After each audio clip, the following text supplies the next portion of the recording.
So, we are going to be talking, as I said, we're talking about a new tool we've been working on called Hudson River Presbytery or HRP PolityPal. We're going to get into a little more of what that is.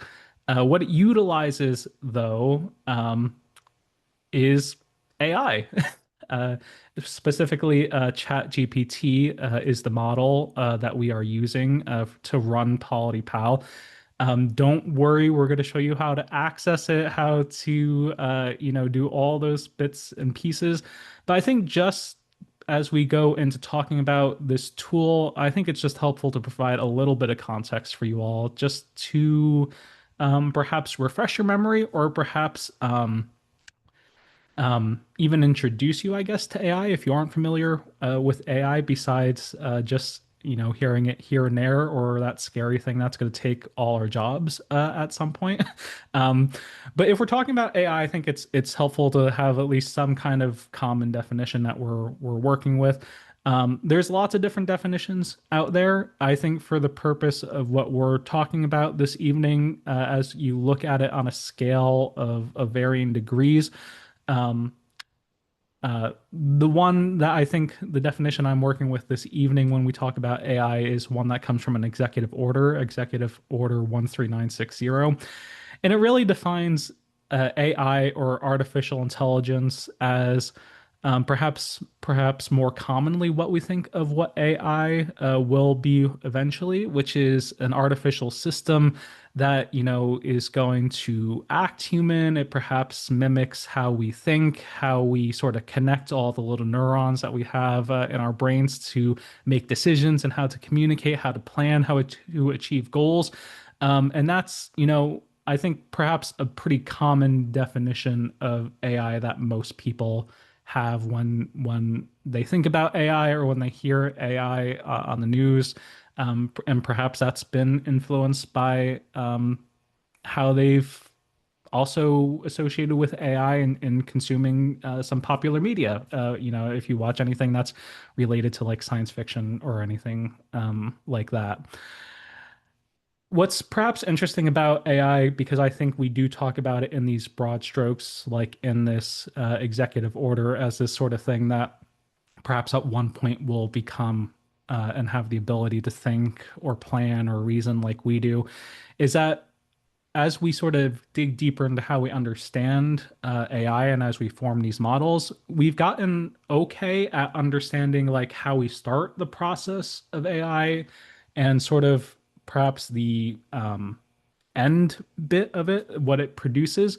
But maybe it's a little unnerving that we aren't we aren't 100% sure of how it gets from point A to point B. People who program AI like ChatGPT, they know perhaps snippets of the code, but they don't know how it actually begins to form these thoughts or to form the kind of results that it produces. So if you want to learn a little more, I'm not going to dive into that as well, but there's a pretty fun educational video out there if you want to check that out about how AI learns. And it's just interesting in the fact, in that we can create something, and I think it's interesting how we can create something like these programs, and they do seem to take on a life of their own in some way.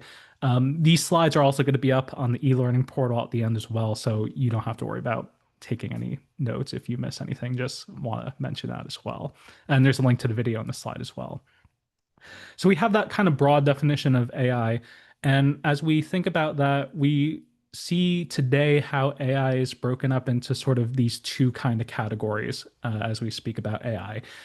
You have something that's sometimes called strong AI, and that's AI that really does live into that sort of understanding of AI that I think a lot of people have, which is something that it's able to think and process and sort of have something that mimics human reasoning, but it's just not a reality yet. And I think perhaps if you are a sci-fi fan, an example of that would be Data from Star Trek is a great example of a strong AI. Uh, Basically, what we have today is what's known as weak AI, which is AI that really has a narrow focus. They are good at certain tasks. They can gain knowledge up to a certain point and use that knowledge. but they're often limited by the kind of data that they're given. An example of that is the one we're going to be talking about a little more later, which is ChatGPT, which is also a part of that weak AI category. And just to sort of give you a little more the context of weak AI and how you perhaps are interfacing with it on a daily basis. If you're a chess fan, or even if you play some games online, you might have encountered AI in what's called rules-based AI, which is if then, if you're playing chess against a computer, that's a form of weak AI. If you are talking, or if you are perhaps hoping that your email filter or your phone is going to start filtering out these spam calls, or perhaps like you, when I do get a phone call, it'll sometimes say it's spam. That's a type of machine learning. It's learning, what kind of things are good calls and what is perhaps spam. Deep learning AI is another kind of weak AI, which again is would be an example of facial recognition. So depending on your phone, if you hold it up to your face, it learns your pattern and knows then to unlock your phone. And again, the kind of AI we're going to be talking about in just a minute, which is generative AI, which ChatGPT is sort of a subset of how you can create content based on what you feed into it. Um, and then the final kind of weak AI up there is RL, or reinforced forced learning, which is like self-driving cars. So that's all just to give you a very brief, broad overview of AI without trying to get too deep into it, just to give you a little bit more context for the kind of tool that we're introducing to you this evening. So we're going to hone in now, and before we start talking about PolityPal, which is generative AI, or large language model AI, which such as ChatGPT. And in perhaps if you didn't know, the GPT in ChatGPT stands for something. Chat obviously stands for the method that you communicate with it. You chat like a chat bot. You enter in your text, and that's how you interface with it. Generative means that it creates new content and ideas from the information that you put into it, and it's going to put out something new for you, answer wise. The P stands for pre-training. So how has this model been trained? What kind of information has been given to it? Because that's going to influence what it generates. And then transformer is how it takes all the kind of words and things that you put into it and relates it to one another to put together this kind of cohesive piece of information. I think a great example of that, if we were to look at a sentence that was fill in the blank, like the boy threw the, and after the it was blank, we would sort of perhaps intuit, what the boy threw, perhaps a ball. But ChatGPT and these kind of AI models, what they'll do is they'll break that sentence down into tokens. And so each word becomes a token. And it's not necessarily looking at each word as if it's a subject or if it's a verb, but it tries to associate each of those pieces with perhaps what it most commonly thinks is associated with that. So it'll see ball, it'll see the, perhaps inferring that there's an object. It'll see the action through. And it'll put out, probably something similar to a boy threw the ball, because it would know that it didn't make sense to say the boy threw um, a chair, perhaps would not be a common answer for it to generate. So it's going to try and pick what it thinks is the most rational answer. So that's ChatGPT, which is one of the AI models which we used to make this tool HRP PolityPal. And so I'm going to introduce to you HRP PolityPal, and all the information that you see on the screen is based off of what I asked it to describe about itself, including the picture. That's what it thinks it looks like. And let me say, it looks a lot more excited about Presbyterian polity than I think any one of us on the call here are about Presbyterian polity. Um, um, I asked it what its favorite part about the Book of Order was, and it came up with this section from the foundational piece of Presbyterian polity, quoting a section from Romans. And it truly is, I think, in working with Susan on developing sort of the back end of this, is hopefully going to be a tool that assists you as a pastor or as a clerk of session or as a session member or someone else who's a leader in your congregation with some of these other polity pieces that perhaps you just need a quick answer to. And it's something that's simple and easy, but perhaps you just aren't sure. And so that's where PolityPal, with its eagerness and energy about Presbyterian polity, can come into play. So, yeah. So PolityPal, as you might assume, it is trained, as you might have heard based on the other slide, it is trained on a set. It's trained on a number of different resources that would be helpful to you. Um, it's trained in terms of polity on parts one and two of the Presbyterian Constitution. So that includes the Book of Confessions. It includes the Book of Order in the English, Korean, and Spanish versions. It is trained on the Book of Common Worship, the Book of Occasional Services, a Guide to Parliamentary Procedures, and polity for ruling elders. In terms of policies, presbytery policies in particular, it's trained on the property manual offered through the presbytery. So we'll get to some examples of how that works later on. It's trained on terms of call, the COM manual, and presbytery bylaws as well. And in terms of miscellaneous documents, it's trained on the guide for judicial process, which I hope no one ever needs. It's trained on the guide for judicial process. It's trained on the certification process in the PCUSA for Christian educators, as well as Robert's rules, the 12th edition of Robert's rules. One of the documents that's not uploaded or that I forgot to mention on this slide because it was a last minute addition is that PolityPal is also trained on policy practices or personnel practices, best practices when it comes to personnel that comes from the PCUSA's guide resource for personnel committees. So that perhaps might be another Casey, op it's option as also well. it's also trained on our statistics, right? Yes, that's also another late addition. Thanks for the reminder, Susan, because I completely forgot that it is trained on the statistical information that clerks of session also submit each year. The only difference is that that data, as it was put in, was anonymized. If that's a correct way of saying it, anonymized. So there's no church name associated with the data. It's just the raw data itself that it has been trained on. So that's all the materials that PolityPal was trained on, and how it will what it will pull from in terms of how it helps you in terms of how it helps to give you the response that you're looking for or how you go about interacting with it. Well, I think first it's pretty common. The would be sort of make sense is that you enter in your prompt. You'll be prompted to put in your question or what you're looking for. You can be vague, but I will say you'll get a vague answer.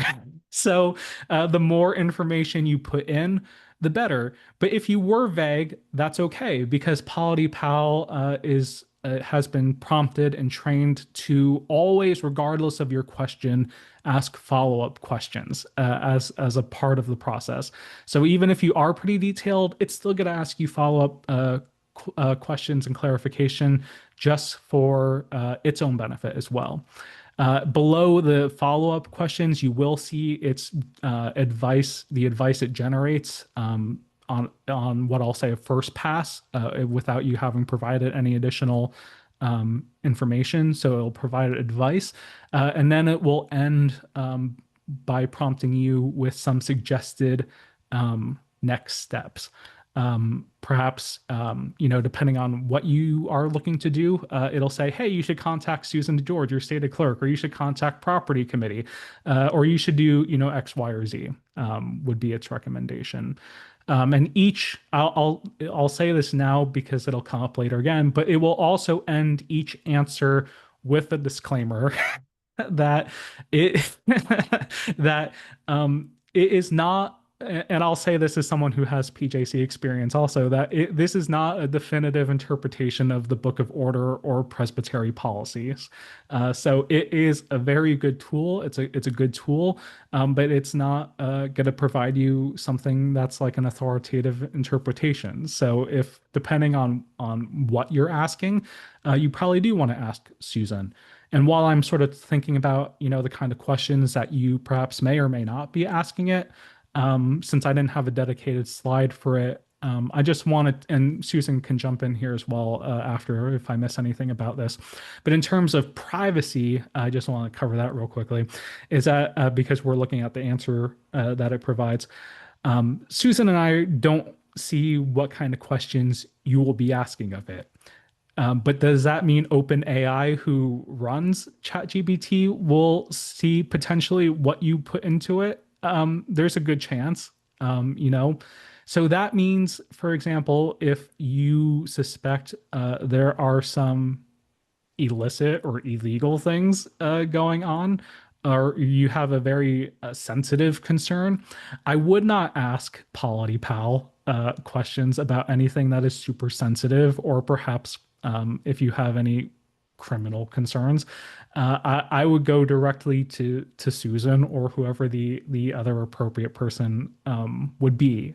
So I don't know, Susan, if you wanted to add anything there or Sure. I mean, what we're suggesting is you can do where it's a fine line, more general searches. So you would not put in, I think my treasurer just absconded with $50,000. What's the next step?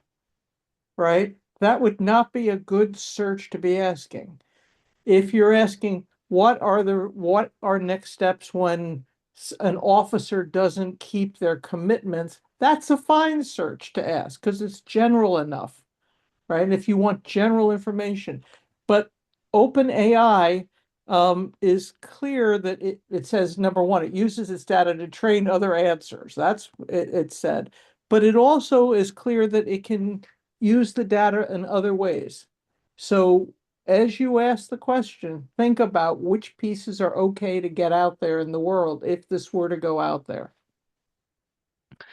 and I'll show you some examples of the kind of questions that perhaps we're thinking about that you could ask in terms of ones that would work. So there's four different case scenarios I'm going to walk you through here briefly just to show you um, how it works. So, for example, the first kind of case scenario, property management. Susan or the property committee will often get asked questions by churches about, hey, we have a church who wants to, who we want to rent out space to for worship. What do we need to do? Right? I think that's a pretty common question, or perhaps other building use related questions. And so, you would go to Chat GPT and you would type in that question that you see that you have, and you'll see that it will then provide you um, the kind of answer that you need. So um, it'll walk you through the process of, session approval, drafting, perhaps what an agreement looks like, getting the property committee involved, uh, and and other considerations such as even insurance and liability to think about those things as well. And then it'll provide you some next steps, and you can see then as well right there in big and bold for you the disclaimer. It knows to do that every time as well. Casey, Susan? scroll up just a little bit. So you'll see the forms are also there, right? Download the building use request form from the website and it will take you to the website spot. So Yeah. you want to, it should be giving you most of the general information you need for something like this. So you don't have to go scrambling through the property manual and the book of order and the all the different resources that are put together to give you the answer. Yeah. And I think the kind of answer, again, sort of going back to what I was saying before, this is a very broad question, what I put into it. But if you put in more information, especially, for example, let's say you wanted to lease that or rent out your space to another worship and congregation for a period that was longer than 5 years, that would also explicitly come up as then you definitely need to, get approval from property and things like that. So, um, for the purpose of this use case example, keeping it vague. The other kind, because as Susan said, one of the new things that we added last minute or recently was comparing statistical information. So the second question would be leadership, for example. So in this case, you have a church of 55 members, you're looking to restructure your session, and you want to know what other churches in the presbytery, what they're doing, and what kind of session sizes they have, for example. So of course, it's going to ask you again those kind of clarifying questions. That you can feel more than welcome to answer. But you'll see here, it'll pull from the comparative data and it'll tell you that based on the statistical reports, congregations with 50 to 60 members typically have between 3 to 6 ruling elders on their session. I do want to highlight because I know we added this information based on I think some based on some questions in the past as well that Susan and I have gotten. And so we added this feature to PolityPal. But I want to highlight for you though that even though you can now know how many session members a congregation between 50 and 60 has, that does not mean that's a best practice overall in terms of how many people you should have on session. It just tells you how many people other churches have. And did you want to touch on that, Susan? Or The other thing to say with it is, so we're using the data that you all submitted. I think we put 2023 and 2024 in as the most recent data. And if you're probably a lot of congregations will say, I don't know exactly how many people, for instance, have sight problems or how many people have, and you guess on the answers, right? That's what the data is, then you're guessing it. Or how many people are worshiping online. Sometimes congregations don't know. So it's somewhere around 1,000. It sounds like a lot of people when we look at it. That's whatever you put in is the data it's putting back. How accurate it is depends on all of your fellow clerks, right? And what they're entering when they do the statistical report. I would say based on that as well, the most glaring sort of hole that you can see that come into play in is the question of deacons. For some reason, if you ask this, it would seem we have a surprisingly low number of deacons. For example, for churches of under 100, if you ask it, it will say churches have around zero point 0.9 deacons of that size, which I have to imagine is not necessarily the case, or perhaps maybe it is, but it depending on the data that it has been given, that which I think shows again the kind of limitation of AI based on the data it's fed. But it's I think something that could be useful, but I think like most things in this case, it would be data taken with a grain of salt, and there would be other resources out there that could help you um, perhaps form another kind of view for best practices. Just, again, working real quick here through some other use case examples that you might have, memberships and roles. You have a member who's not Presbyterian who wants to transfer, become member of your church. Again, it'll ask you clarifying questions, but then it'll say, oh, here are the different ways that you can accept them as a member. You can do a letter of transfer. And it'll say typically, this could be a reformed church or a mainline church, but you can get a letter transfer from their home church. It'll walk you through the steps of how you accept them as a member. Perhaps if they can't get a letter transfer, it'll say, hey, they could do a reaffirmation of faith, and it'll walk you through what that looks like. It'll even walk you through a profession of faith as well as some options. And for you as well, depending on what it is, it'll provide you some book of order references as well. I think the last one would just be to demonstrate parliamentary procedure. For example, if you needed to go into executive session and you weren't sure how to go into executive session, you can ask it. Our session needs to enter, and you can do that without being explicit about why you need to go into executive session. But you could say, "Hey, we need to do this. How do I do that?" And it'll walk you through then how to go into executive session It'll tell you how you should handle the minutes, keeping them secure, and how you handle minute readings. And it'll provide you then the next steps on what you do afterwards. Just another, example, if for the unlikely reason you have an amendment and you want to make another amendment, it will also provide that kind of step by step for you as well. The last bit, I don't know if it applies to anyone on the call on the workshop here right now, but for anyone who might be looking at it later, the last thing about PolityPal, I think, is you can ask it questions in another language. I'm not going to say it's going to respond. I think it responds better than Google Translate. And my understanding is that it provides still perhaps a little more of a rigid word for word translation than what would be natural, but you can utilize that feature. And so in this case, in Spanish, I asked it how do we go about electing a ruling elder, and you'll see that in Spanish it will provide an answer about how you go about then electing a ruling elder and the process of doing that. So again, because this was also trained on the Spanish Book of Order as well as the Korean Book of Order, the latest versions of both of those, it'll be able to pull key terminology from those language resources um, as well. So that's just some of the use case scenarios that I think just to give you a helpful idea of ways that you can use this. It's not limited to any of these four questions or their categories, but just to give you an idea of how you can use it.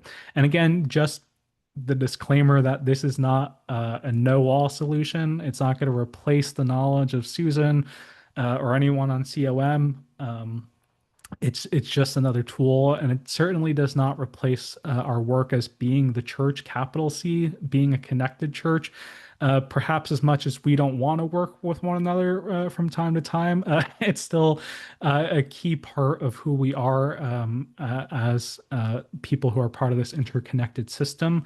And so I just want to make that disclaimer. And just to show you now briefly how to access PolityPal, you can go to the Presbytery website, and under the resource tab, uh, you will see the e-learning portal dropdown. So again, you go to hudriverpres.org resources, and you'll see e-learning there. So you click on e-learning, and right on that main page, I didn't hide it behind anything else you had to click. Right on that main page of e-learning, then you just scroll down a little bit and you'll see HRP PolityPal as a button that you can click, and it'll open up that web page for you. Just a heads up though, because we are using OpenAI, you do need an account. It's free. But if you already have a Google account or you have an account through like another mail service or anything like that, you can easily just connect it to that account without any kind of hassle. It's really easy. Just follow the steps through. It's it's really painless. Um, but that will let you then access this tool. So I think then it's sort of going to turn it over to you